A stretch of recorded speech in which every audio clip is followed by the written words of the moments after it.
Hey everybody, happy Wednesday. It's good to be here with you all again. My name is Tori. I am a policy advocacy coordinator with the American Friends Service Committee, and I'm here this afternoon or morning or night, wherever it is where you are, to give you a rundown of the chaos in the US Congress right now. My update is going to be really high level. I'm not going to get too in the weeds or into the details of what's going on, just because it's changing by the second and negotiations are really heating up this month. But we wanted to give you a sense of sort of what's happening with all of the bills that we've been following over this past year and that you all have been advocating on so faithfully over the last couple months, especially. We've been following a lot of different legislative processes, everything from the Build Back Better plan to spending packages. And like I said, they're all really coming to a boil this month, and it's going to be a lot of negotiations and a lot of votes basically from now until the end of December. So I'm going to give some brief updates on all of them, mostly Build Back Better package, but also the spending bills for fiscal year 2022 and the National Defense Authorization Act, which you may also hear me refer to as the NDAA, which is the annual defense policy bill that goes through pretty much every year. Starting off, the big thing in the news constantly, the Build Back Better plan. As many of you know from this past year of advocacy on this bill, this is a massive social spending package that was initially proposed by the Biden administration. And because of the really thin margins of Democratic control in the Senate, and the fact that most legislation is going to need to get 60 votes to get past the filibuster there, the decision was made to try to get this package through the reconciliation process, which is just a special budgetary procedure that only requires 50 votes to get it past the Senate. So this is one of the only chances that the administration has to get some really big things through Congress because of those thin margins. And we've been putting a lot of advocacy effort into this particular package for that reason. Of course, this strategy of using the reconciliation process comes with strings, mainly that every provision in the bill has to have some sort of budgetary impact and can't just be there for policy reasons. And that's because of the Senate's rules. So because of all of those complicated dynamics, we've had some setbacks. This bill initially envisioned about $3.5 trillion in spending over 10 years. That was everything from universal preschool and community college, expanded tax credits to reduce child poverty, 12 weeks of paid family and medical leave, just a really expansive package that would have had a massive impact. And unfortunately, the really thin margins in the Senate meant that in order to pass this, we need to have all Democrats on board. We can't afford to lose the vote of even one of them. And that's given moderate senators, specifically Manchin and Sinema, a lot of power in these negotiations, to the point where now they've managed to reduce this package's total spending down to about 1.75 trillion from that initial vision of 3.5 trillion. That's a massive decrease, which means a lot of pieces have been taken out of the bill or reduced in scope. One example is the child tax credit extension, which has a huge impact on child poverty. It's something that's really exciting. It's a refundable payment, meaning that people, even if they didn't owe a lot in taxes, would still get this money back. It got turned into a monthly payment, and we've already seen that resonating throughout our communities in terms of the impact on child poverty. Unfortunately, that extension has been reduced to a single year within that bill rather than a longer period of time. They've also taken out the universal community college piece that was in the initial proposal. And paid family leave is still teetering on the edge of inclusion. Today, we got the news that Pelosi is trying to include it in the package after having heard last week that it was completely out. So we're seeing a lot of things be stripped down, but also a lot of potential for, adding things back in or keeping this package really robust. There was just a little bit before I hopped on this Facebook Live, some new legislative language that was sent out. So I won't get too deep into what's actually in this bill, just because there's changes that have been made that I may not be fully up to speed on as this legislative text continues to get negotiated. But right now, we're pretty sure that the bill includes the child tax credit extension just for a year, expansion of Medicaid, includes universal preschool for all 3 and 4-year-olds. There's investment in childcare so that families don't have to pay more than 7% of their income on childcare, and investments in addressing climate change, and a whole bunch of other stuff. I know one of the things that many of you have been following most closely is discussions around how to get a pathway to citizenship in this bill. Unfortunately, this is one of the most controversial pieces, most difficult pieces to negotiate right now. And a lot is riding on how, unfortunately, an unelected parliamentarian in the Senate, so basically the person who interprets the rules in the Senate, decides to approach whatever legislative language is brought to her. And the House bill, which was released today, does not include a pathway to citizenship, unfortunately. Reading through the text just now, it looks like they've included a 5-year renewable deportation protection that comes along with a work permit as well for folks who arrived in the United States by January 1st, 2011. That would cover about 7 million people. And obviously getting people without status some sort of relief is really urgent. It's a huge priority. We're glad that immigration has remained in the bill because it was looking shaky for a while. But the fact that they've put in a temporary status instead of the green cards and a pathway to citizenship that we asked for is really, really disappointing. We've been very clear throughout this year that our ask is for permanent protections, not more temporary statuses. And this really does not do that. So what actions can you be taking on these pieces? Members of both the House and the Senate need to be hearing from us right now. First of all, they need to hear that there's massive public support for passing this reconciliation bill and that it's an urgent priority for all of you.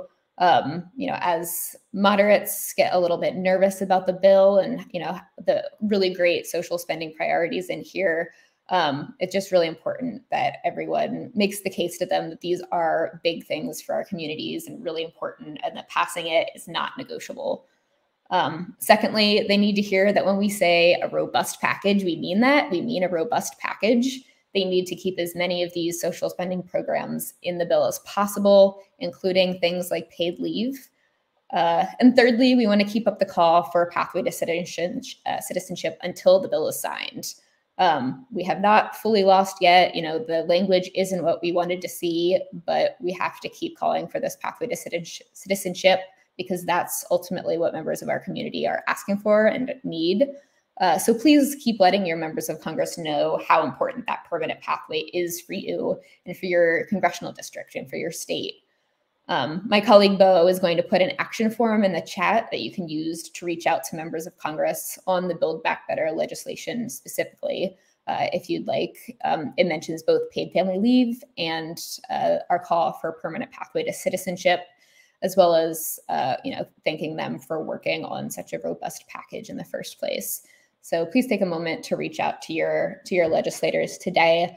The timeline on that is moving really fast, and we're expecting major decisions to be made from now until Thanksgiving. So the more you can do outreach-wise, the better. That's Build Back Better. I know that's a lot. I'm actually going to pause for 1 second to check the comments to make sure I'm not getting any questions on this specifically before I move on to a completely different set of bills. Looks like we're good for now. But yeah, if you have any questions as I'm talking about any of these bills, please feel free to throw them in the comments, and I'll try to address them as I see them come up, with the caveat that all of this is changing rapidly and very often some of the details haven't been ironed out yet. So I will try to answer as I can. But the next pieces of legislation I wanted to talk about were the fiscal year 2022 spending bills. These bills are the bills that'll include funding for government programs. So, through AFSC, if you've been hearing about bills through us, you would have heard about the way that they fund abusive immigration enforcement agencies. There's huge amounts of money for the Pentagon. And largely, we've been working on them in regards to the amount of militarized spending in each of these bills. And these are, again, fiscal year 2022 bills. I know some of you are probably thinking, wasn't the end of the fiscal year in October? Aren't we already in fiscal year 2022? And yes, yes, it was. Unfortunately, as has become common for Congress, they decided to pass a short-term spending bill at the end of October that funded the government at the same levels as the previous year, but only until December 3rd. So they just sort of pushed the deadline back, and now we're approaching another deadline. And again, they're going to have to pass something or risk a government shutdown at that point. So we have exactly a month from today, November 3rd, until that happens. So they're still negotiating these full year appropriations bills, but they're being held up by a lot of issues. Right now, we're hearing it's mostly disagreements about how much we're spending on the military versus how much we're spending on other things that aren't militarized spending. The Biden administration's budget had increased military and nuclear weapons spending by about 1.7% and had increased spending on everything else by about 16%. Which, we weren't thrilled about the increase to Pentagon spending at all, but the fact that he sort of broke away from the idea that you need to increase defense spending at the same time as you increase domestic spending was good. We really appreciated that 16% in comparison to the 1.7%. But of course, this did not go over well with many members of Congress. They unfortunately have a bipartisan commitment to a bloated Pentagon budget.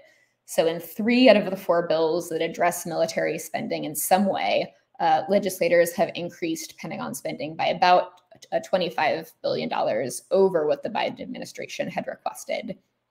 So overall, really disappointing moves on the part of a bipartisan group of both House and Senate legislators who added those billions of dollars to military spending rather than domestic spending. This is happening at the same time as we're talking about the Build Back Better plan, and some of those same members of Congress who lobbied really hard to get those billions of dollars added for weapons and war are saying that they don't have the money to increase the child tax credit or to invest in Medicaid. So overall, just really misplaced priorities coming into play here. Another big question mark for these appropriations and spending bills is the Department of Homeland Security bill, which funds things like immigration detention and border wall surveillance. This is another thing that many of you have worked on. And both the House and Senate bills did decrease the amount of money that's spent on immigration enforcement, but just by a little bit. Not nearly the levels that we were asking for. Still funds, tens of thousands of people being kept in immigration jails. But because it's the Department of Homeland Security bill, the decreases were too much for some members of Congress and too little for progressives and our advocacy groups.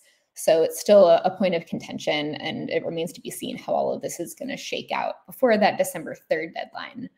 So what we're expecting to come out of this is at least one more extension of current funding levels. And so we have a few asks around that. First of all, we do want them to pass new, better spending bills for 2022. If they just pass a full year extension, like has sort of been bandied about by Republicans especially, that means they've basically just passed another Trump budget, which is unacceptable. That would be a ridiculous outcome for a Democratic-controlled House, Senate, and presidency to just go with a budget that was passed in the Trump era. That budget would include things like Trump-era border wall funding and Trump-era detention levels. So it's really important that they get down to work and pass new bills rather than just relying on this past year's spending levels. We're also, in addition to calling just for the bills to pass, want them to be good bills. So we're asking for Congress to reject the calls that are coming from many members of Congress for more militarized spending. Instead, we want to see reductions to Pentagon spending and for cuts to spending on detention and deportation. So Bo, my colleague, is going to put another action form in the chat. This one is on militarized spending generally and can be used to reach out to your legislators about reductions in the Pentagon and ICE and CBP funding. There's also, if you go to the AFSC site, some more specific action alerts on this, especially in relation to ICE and CBP funds through the Defund Hate campaign. So I'd recommend checking them out as well. But really the thing holding it up right now is those top line levels for the Pentagon. And we're really hoping to see them hold the line a little bit and not cave into these massive increases that people are asking for. So those are the appropriations bills. Again, deadline of December 3rd, and something's going to happen, whether it's a government shutdown or a funding extension or an actual bill. And I know I only have a few minutes left with you all. I don't want to take too much of your time, but I also do want to flag that the National Defense Authorization Act is a priority for Congress over the next few months. This is the annual defense policy bill and is considered a must-pass bill in Congress. It pretty much goes through every year. It's already passed the House, and unfortunately, that was one of the bills with the extra $25 billion in Pentagon spending over the amount that Biden had requested. And the House version also includes an expansion of the selective service registration requirement to women. So that's the draft, among a bunch of other things. So the next move is for the Senate to take up their version of the bill on the Senate floor. We're slowly seeing some amendments come in from Senate offices, and it's not quite clear when the bill is going to get a vote, but legislators in both chambers are really starting to feel the pressure to get this finalized. So we have a few asks for the Senate in particular on this defense policy bill right now. One, we want them to condemn the massive Pentagon budget that's outlined in the bill. This isn't the actual spending bill, but it authorizes that amount of money to be spent on the military and sort of shares where some of it's going to be spent and how it's going to be used. So we're asking that they condemn it, that they ask that military spending be reduced and put that money into programs that help but not harm human well-being. You can use a lot of, Build Back Better language here. Why are we funding the Pentagon at $25 billion over the requested level when we're not able to afford things like paid family leave? The other thing is that we want senators to reframe the conversation around selective service expansion.